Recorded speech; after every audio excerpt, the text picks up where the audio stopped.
Hi, I'm Matt Coyle, Realtor and co-founder of Team Coyle. Today I want to talk about bank appraisals. And let me start with a simple example. Let's assume you listed your home for sale and after a few weeks on the market, you received an offer of $3 million, your full asking price. So far, so good.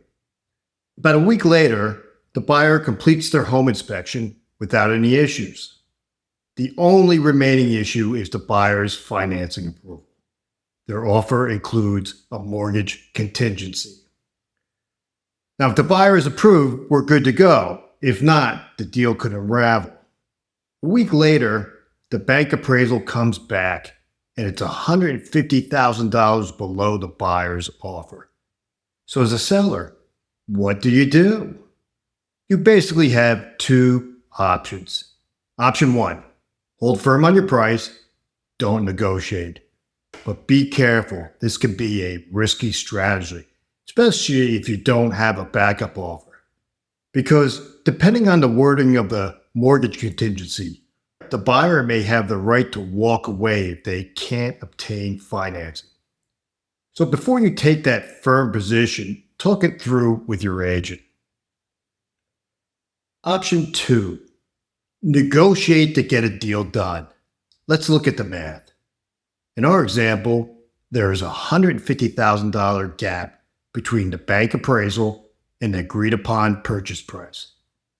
But here's what most sellers miss.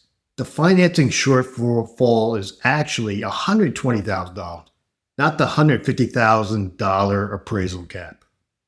How did I come up with that number? Well, assume the buyer wants to finance 80% of the $3 million purchase price. That means the buyer is asking the bank for a $2.4 million loan. But the bank will base its loan on the $2.85 million appraisal value.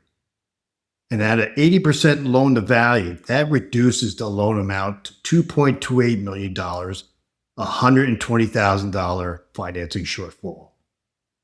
So the buyer now needs to bring an additional $120,000 in cash to close.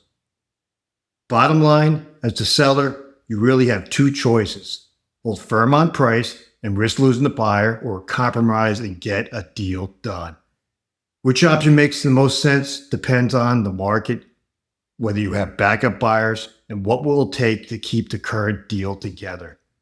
Talk with your agent, weigh the risk, and make the best decision based on the situation in front of you. Sometimes the smartest move isn't holding out for something better. It's making the best deal available to you today.